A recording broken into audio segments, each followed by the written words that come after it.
Hello and Happy New Year's.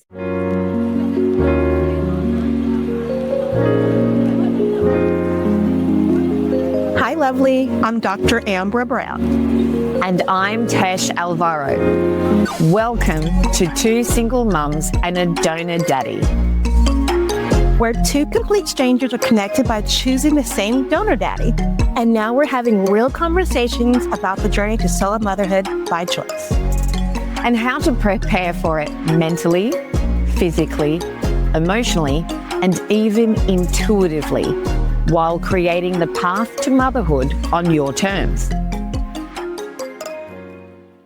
How are you? Happy New Year's. Off the camera, I was just saying that I'm feeling really run down today. I don't know if it's allergies, just the change in the weather. Like, it's December, but it's like fairly warm here where we are, which is kind of unusual. So I think the weather is really catching up with me. So I'm feeling pretty drained and tired, and I'm trying to take some antihistamines, which makes me sleepy. So you guys bear with me today. I'm doing it for you all. Well, I'm glad you're here. It's also the time of year as well. Plus, when we do a lot and we have that Christmas, New Year's period where we tend to have a bit of time off, I was noticing for myself when we were slowly closing down for work, I knew I was ready for a break. But at the same time, I'm like, I still don't feel rested. And we were just talking before we hit record that I'm currently going through perimenopause, but I think it's also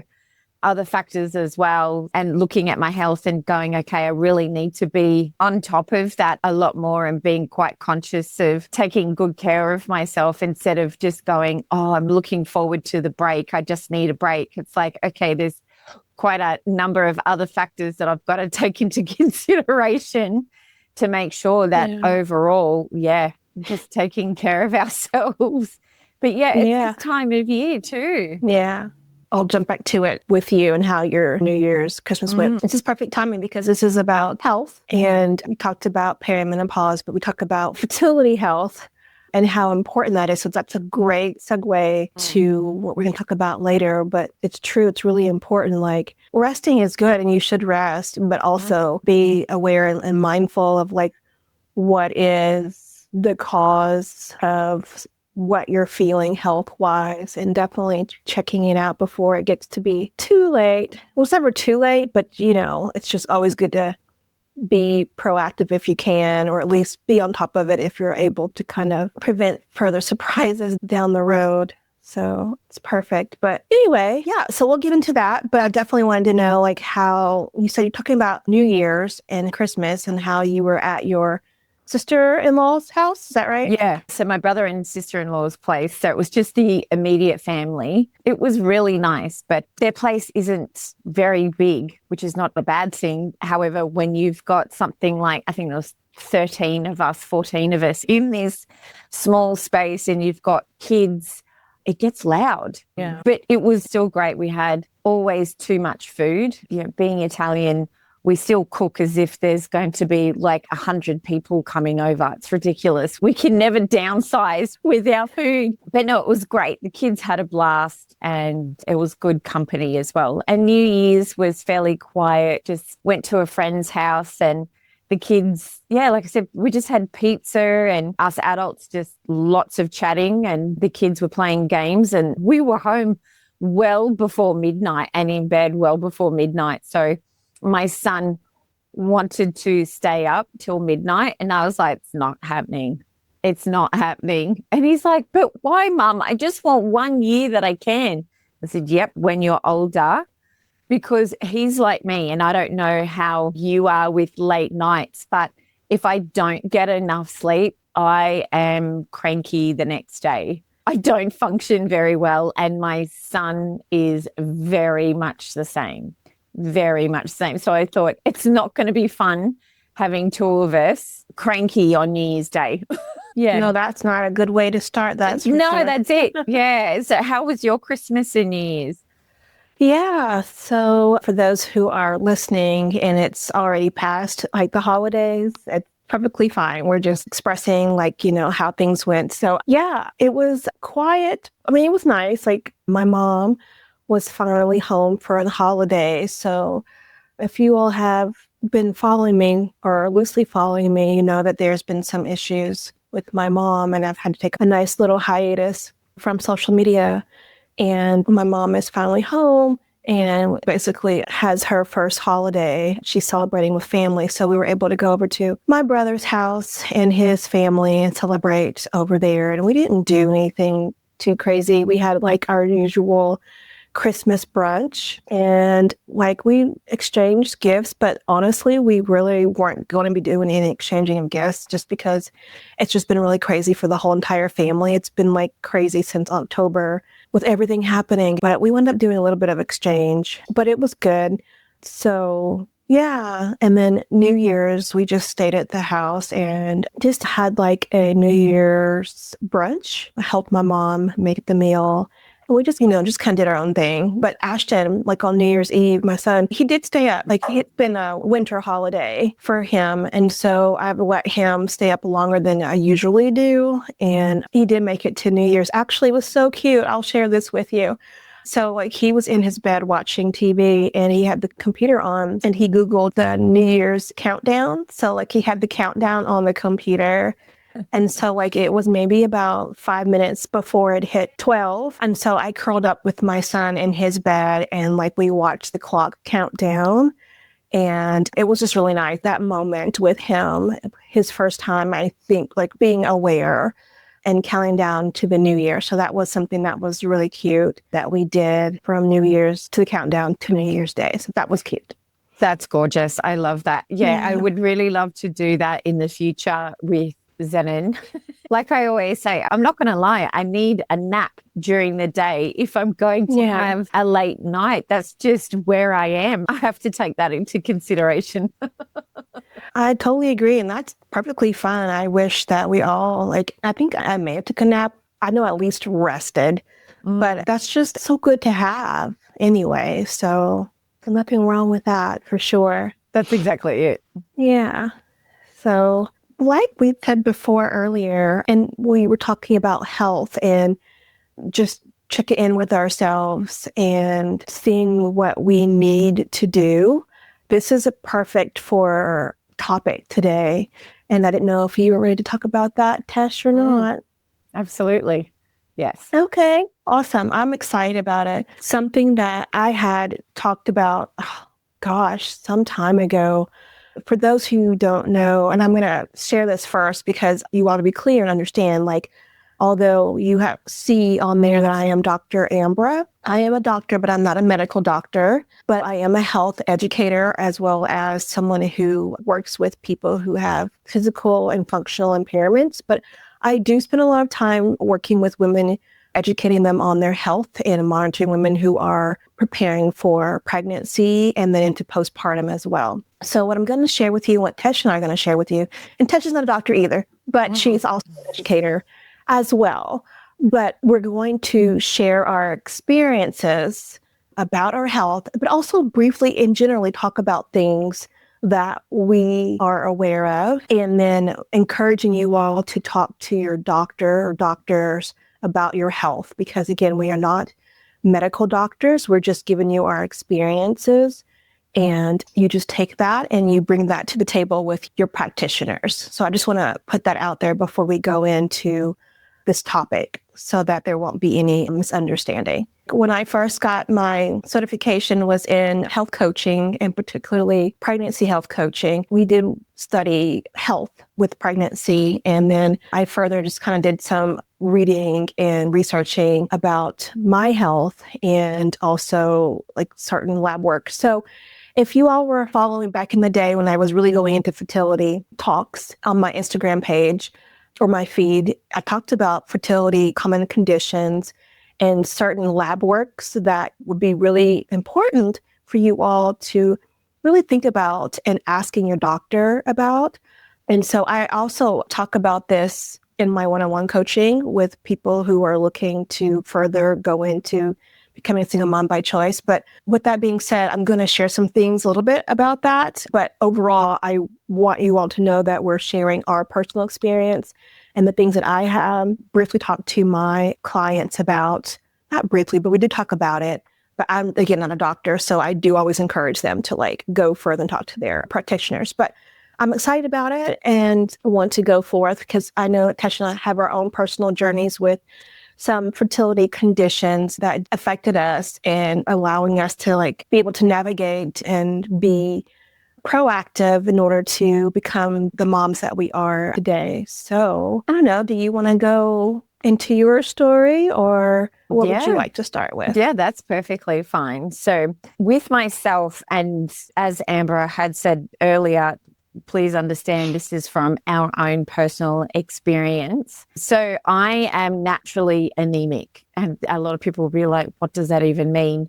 It's quite common in the Mediterranean, what's known as thalassemia, and it's a blood disorder. Depending on the severity, it can be linked to blood cancers and those sorts of things. So I've got very minor traces of thalassemia, so which means that my blood cells are a different shape and they're quite small.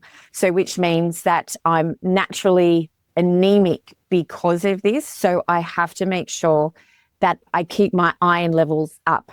Now, I am a naughty girl because I'm not very good at staying on top of it. And one of the major side effects from a lack of iron is fatigue, and severe fatigue, to the point where I've had to have actual iron infusions. So it's very important to stay on top of your health and to understand what are contributing factors to making sure that you're healthy. Also, the fact, not just in regards to iron, but when I first got my periods, I had very severe, painful periods. They were quite irregular for a number of years before they started to pan out. And I think it was back in 2006, I was diagnosed with endometriosis. So unbeknownst to me, I had it from when I was quite young, which can make it quite difficult to fall pregnant. Also having ovarian cysts and things like that. So understanding... I don't mean to interrupt. I'm sorry.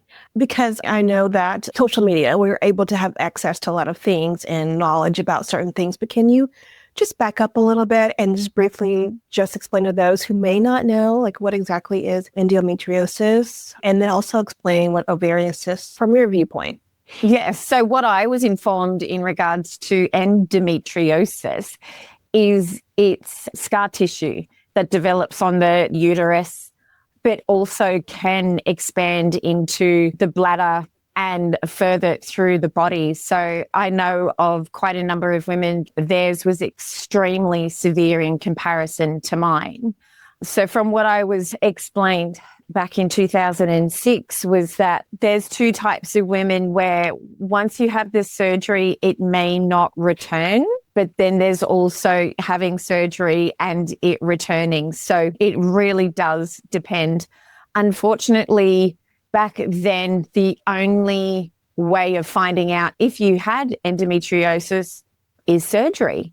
Whereas I know research has come a long way and there's now talks of, I think, with scans, even with certain blood tests, that they're able to establish if women have endometriosis. So they're not sure why it causes infertility, but because of the scar tissue, obviously it makes it very difficult for the egg to travel and to stay in the uterus once it's fertilized and those sorts of things. Like, I'm not going to go into it too much because I don't have the exact knowledge, so I don't want to give any false information by any means. But the pain is extremely severe. I remember being a young teenager to the point where I couldn't even walk upstairs. It felt like I was being stabbed. It was just absolutely horrendous. My first 3 days of having my period, I'd be absolutely bedridden because I was just in so much pain.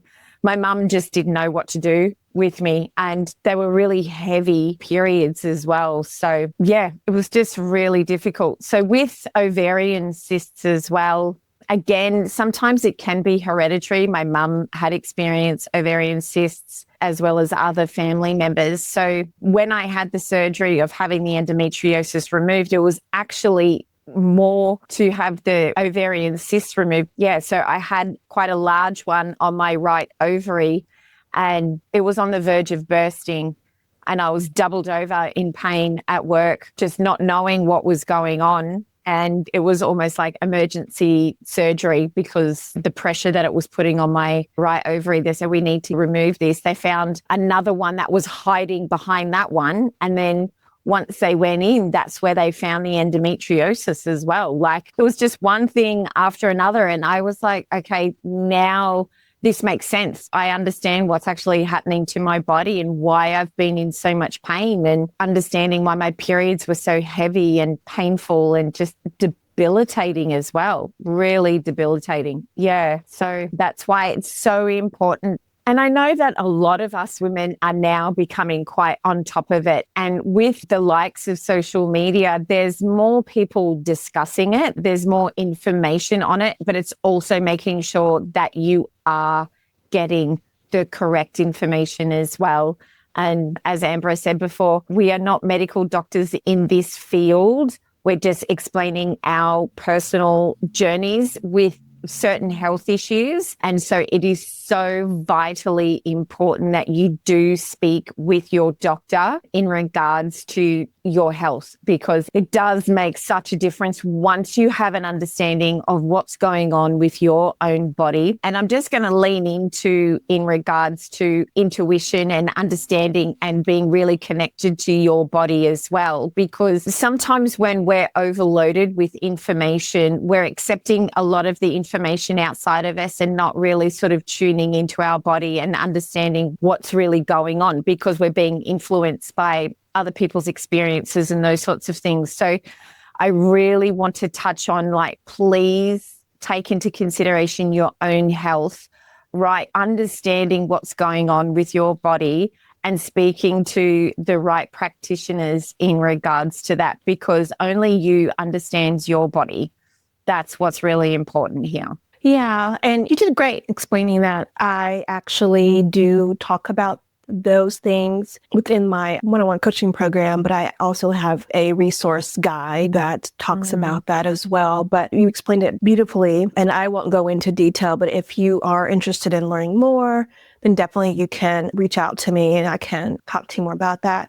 But yeah, I have never experienced that, so I can't even imagine how painful that could be and how it could certainly affect your fertility. I will say this, based on just kind of what I do know, and again, like, I'm not a medical doctor, but I know when there is the uterine lining, which is also your endometrium, when those cells fall outside of the uterus and they're in other places, remember, when we are shedding the blood, it's the muscles are contracting or like to get rid of the blood. So imagine if that's happening elsewhere, causing that pain. So, you have that cell that does its job. It's supposed to be on the inside somewhere else. So I can imagine, having multiple cells, uterine lining, those cells in another place and causing that pain.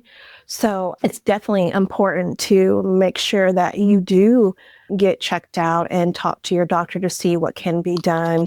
But you're right, Tesh, like, there's, more research have been done to see what's the best thing for, or procedure or whatever it may be, to help with that. And just because you do have endometriosis doesn't mean that you cannot get pregnant, because that's not true either. Right. But I definitely want people to go and get checked out and get valid information from your doctor. So I didn't have that. I actually had PCOS, which is polycystic ovarian syndrome. And I think, honestly, from what I know now, just people who are really great doctors and people who are educators on social media talk about this really, really well, because I didn't really know there was different types until recently. But I actually was diagnosed with PCOS. Again, it's a blanket statement because they don't really go into, when my doctor didn't really tell me exactly what all that really meant. But I was literally 17 years old when I was diagnosed with that. And all I knew was that because I didn't have my period. And I didn't get any type of blood work done. I didn't have any type of like ultrasound done. It was nothing like that at all. But being 17, I had no idea that, you don't know about those things. You just knew that you didn't have a regular menstrual cycle. I barely had a menstrual cycle. I barely had a period. But I was given metformin, which is a form of drug to help with diabetes, which I was not a diabetic, but they found that something to do with the insulin affects the menstrual cycle and the hormones related to that. I want to pause for just a moment, because if any part of this conversation is resonating with you, I want you to know you're not alone. I'm currently building a mini course called Ready from Within, designed to help women slow down, reflect, and reconnect with themselves as they consider or even navigate solo motherhood. This isn't about rushing a decision. It's about building a strong inner foundation so you can trust yourself through the good, the hard, and everything in between. I've opened up a waitlist so you can be the first to know when it's ready. The link is in the show notes. And so being on birth control, which I was put on at the age of 17, and then again, that's a whole nother story, but being on birth control pills and not knowing that, thought I was still having a menstrual cycle, but it was not, it was induced. But being put on birth control pills and metformin allowed me to have a menstrual cycle every month. So I knew, though, that as time went on, that if I wanted to have a child, I'd had to see if I could do it without being on metformin or at least the birth control pills if I was going to have a menstrual cycle. But as someone who's in their 20s, I was like, I'm going to get off birth control pills anyway. Like, I need to see if I could have my own menstrual cycle. And sure enough, I did not. I was back to not having one at all. So I kind of knew that eventually I'd have to seek some kind of guidance if I wanted to have a kiddo. And I don't know if like PCOS, I would imagine that could be genetic or hereditary. I remember my mom telling me that she didn't have a regular menstrual cycle until, I can't remember if it was after having my brother or after me. Anyway, but even if you have PCOS, I will put it this way, you can still get pregnant. It's just, you don't know when, so it's just, you're rolling the dice and you may or may not. So again, that's another reason why you need to talk to your doctor. But again, that's so important to be able to be proactive and say, talking to your OBGYN and just saying, hey, this is what I have. What's the step for trying to get pregnant? What do I need to do? Or what should I stop doing? Which was really important. That's kind of what I did. I'm always that person. I'm a type A type of person. So like, I like things planned out. So for me, I was definitely proactive. And so when I was talking to my gynecologist and I was telling her that I wanted to definitely start, looking into being a mom and having a baby, I think she had me get back on metformin. And then she then told me to take a powder substance. It's called myo-inositol. I was giving some Pregnitude, which had that ingredients inside to help with making our ovaries or the quality of eggs really good and strong, and hoping that it also helped to regulate me as well, if possible, or at least help me to be able to ovulate. So that concoction for me was very helpful. And I still had to take some injections to help me plan out to be able to do the IUI. But those are the things that I was given to kind of help me get started. And then I knew I had to go see a reproductive endocrinologist to be able to time everything.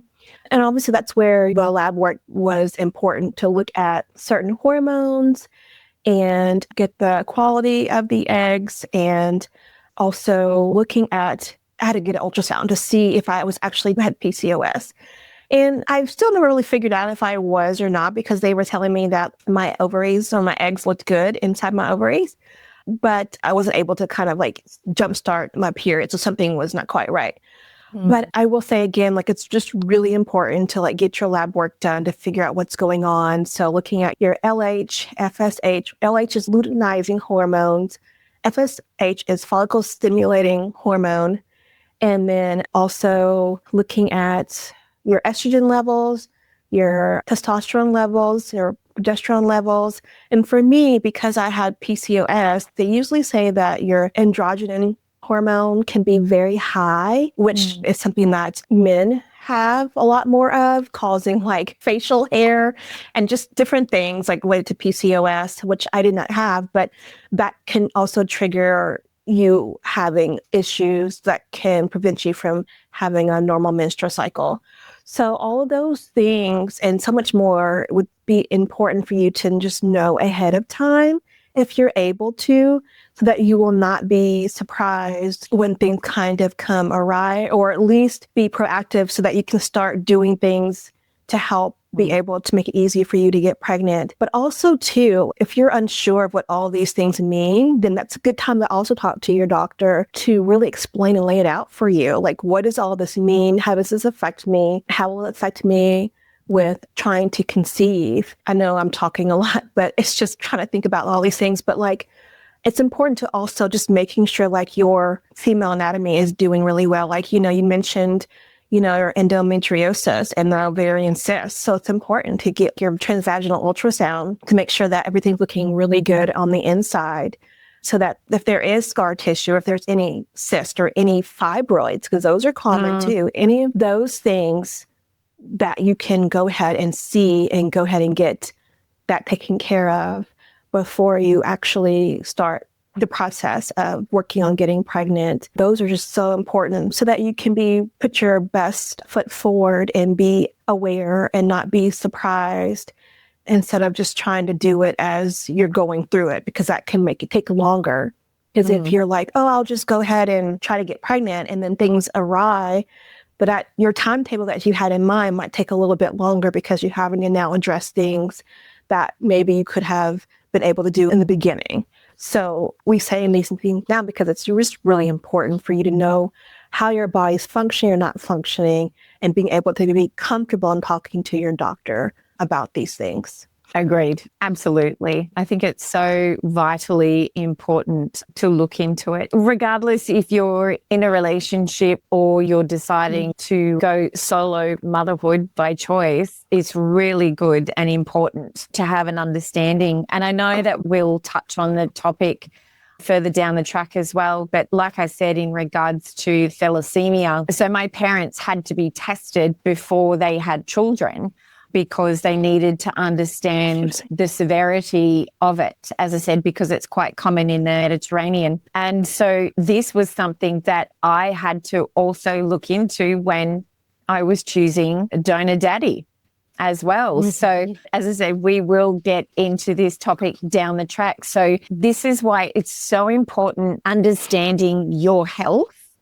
because you will want to take these factor in if you are choosing a donor down the track as well. Absolutely. Yeah, for sure. I wanted to say that we'll go more into this later, not today, but like at some point down the road in one of our mini episodes, that it's really important to also be your own advocate. If you are, wondering about like certain tests or want to get certain tests done, and you have like pushback from your doctor, then it's really good to kind of just trust your gut, trust your intuition. If you feel like there's resistance behind that, like maybe take time to talk to your doctor and figure out like why that is, and getting explanation. If the explanation doesn't feel good enough, or you don't feel that you're being heard or validated, that's a really good time to go and find another doctor that will listen to your needs and explain further, so that you can be comfortable. Because whether it's your OBGYN or your RE, it doesn't matter, because these are going to be your go-to practitioners from here on out. And so it's really important to make sure that you feel comfortable and that you're understood and not brushed aside, because this information is very important. You really want to know your body, because you're going to be, just in general, whether you're going to have fertility treatments or not, you really want to know what's going on with your body.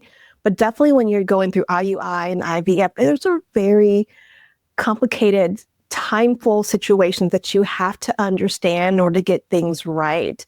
And so if you're not sure and your doctor is giving you like a hard time or not explaining or brushing you off, then you need to find someone that's going to be really good for you. And so don't be afraid to look for someone else that fits your needs. Now I know the times have been really crazy the past few years, especially in the United States. But like with OBGYNs and REs, I know that a lot of times now it's just been hard to find ones that are in your area, depending on where you're located. And so you're having to like travel or just really have to stay with who you have. But because it's maybe not one somewhere else. So just do the best that you can and really like be your own advocate. And if you feel like you can't voice your opinion, then have someone come with you if possible to speak up for you. If you're having a hard time finding the words or feeling uncomfortable, like have someone with you to express what you want to get across, and making sure that you have a list of questions. Because like with me, I know having just trying to go in there, and you know how it is going to a doctor's office and it's literally like you have all these questions or you have like stuff that you think you're going to remember. And next thing you know, you're seeing the nurse and then you're seeing the doctor for like 5 minutes and then they're gone. So just making sure that you have like a list of questions written down so that you can make sure that they're tackled by your doctor, or if for some reason if they don't have time, which they should make time for you. But if they don't, making sure that you provide that paper to them so they can take that time to answer, or at least have the nurse get back to you with those answers, because that's really, really important during this time. And yeah, again, I'm just really passionate about being your own advocate, because no one else is going to do it for you.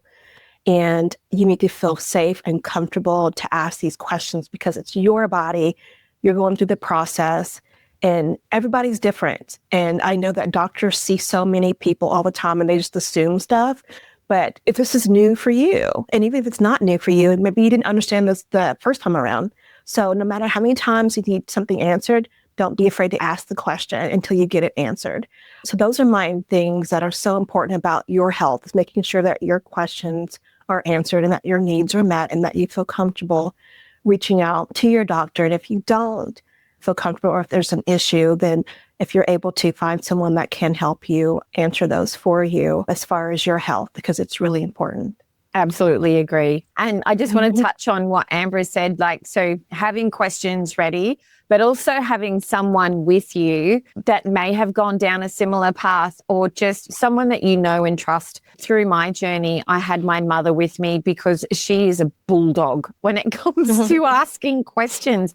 And honestly, she asked questions that I didn't even sort of think of or consider. So having someone with you that just knows how to ask certain questions. And because my mum, like I said, she had quite a number of surgeries around ovarian cysts and those sorts of things. So having her by my side, because yes, we do have a family history of that, but she just knew what questions to ask that I didn't even consider. So I think it's also really good having conversations with family members as well. So your mother, your grandmother, your sister, your aunts. And if you're looking at this journey of having these conversations and seeing who is available and wants to have these discussions with you, so you can have an understanding, is there anything that may be genetic or through the family? So you get an understanding of your own health to then go, okay, well, I will look into this as well, sort of looking into your own fertility health to get an understanding as well. So I think that's something to really take into consideration too. Yeah. Yeah. And I will say this, and I know you talked about having your mom. I did not have that at the beginning of my journey. I was by myself for this whole major process of the nature of like getting the blood work done, making sure that everything worked right with my anatomy,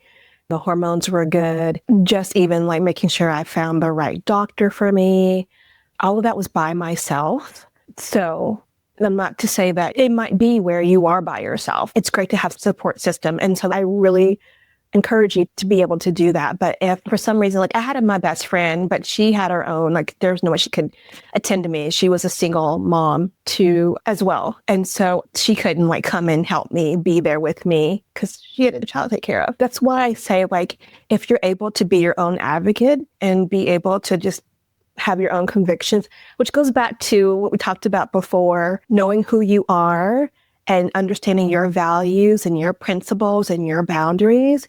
When you can have that, then if you are by yourself in this process, that remembering that and sticking to that and getting what you need and your questions answered, that's so important. So I had to really just pull up my big girl underwear and like really just be there for myself in this time. Now, later on, as the process went, when I found out I was pregnant, or right before my first IUI, I actually had a friend with me. And then when I was pregnant, my mom did come. But before then, I was on my own. And that was a lonely process. So when I say that too, which might be another episode, but also if you are doing this by yourself, if you're choosing to become a single mom, intentionally becoming a single mom, making sure if you can just ask, like if the doctor or the facility, how they can support you as a single mom by choice. I have still found to this day that they lump us all in as women who are pregnant or getting pregnant. And there's so many needs, different needs when you're doing it alone. So making sure, like, if you're able to, just kind of ask the doctor, like, how do you support women who are doing this by themselves? Do you have a support system during this process? Do you have like resources or referrals? Because again, when I was going through this, it was nothing like that for me. So I was going blindly without any support or to talk to. And that's where I come in now, because that made me want to, again, become a single mom by choice coach, because having that feeling of doing it alone and there was no other support. And then there wasn't necessarily a facility that really just talked about that side of women who are doing it alone at all. I never saw that. And I think even now where I have doctors who have reached out to me wanting to work together to better support women who are going through this on their own, how can they better support? How can they provide resources? And what can I do to show inclusivity in that sector? So I think it's just really important to make sure, if you're able to kind of see how, when you're interviewing your doctor in the facility, making sure that you feel welcomed in that space. So that's all part of like health, because if you're stressed out and not feeling supported in this journey, that could also affect how you're doing as well, as far as preparing to conceive or whatever. So I think that's really important, but definitely would like to dive into that or delve into that another time. It's a really big issue that I really felt truly alone in the process. Although my doctor was great, both of them were, but there's just things that we can all fine tune and feel supported as we know more, we do better. Yes, absolutely. And I couldn't agree with you more. Yes, It's not an easy journey, whether you're being supported, and it's also understanding how people support you as well, if they support you too. So as Amber said, this is where coming into play, really knowing yourself, understanding your values, your morals, your boundaries, and your non-negotiables. Because you have to remember, at the end of the day, this is your journey. It's not about anybody else.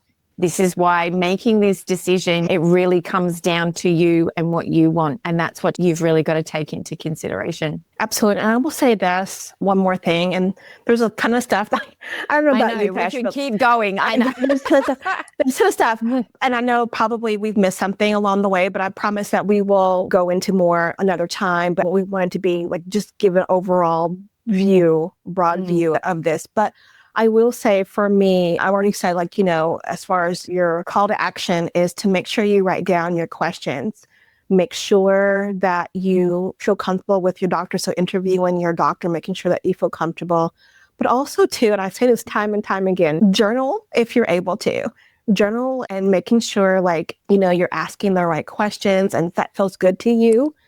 And remembering, even if you do have a support system, that you still have those boundaries and feeling good when you're coming into the doctor's office. So journal, write your questions down, make sure that you're asking the questions that make you feel comfortable, and that, again, having doing your own doctor's interview, making sure your doctor is aligned with what feels good to you too. So again, that's back to just knowing who you are, what aligns with you. And if you're able to, building your support system during this time as well is so important.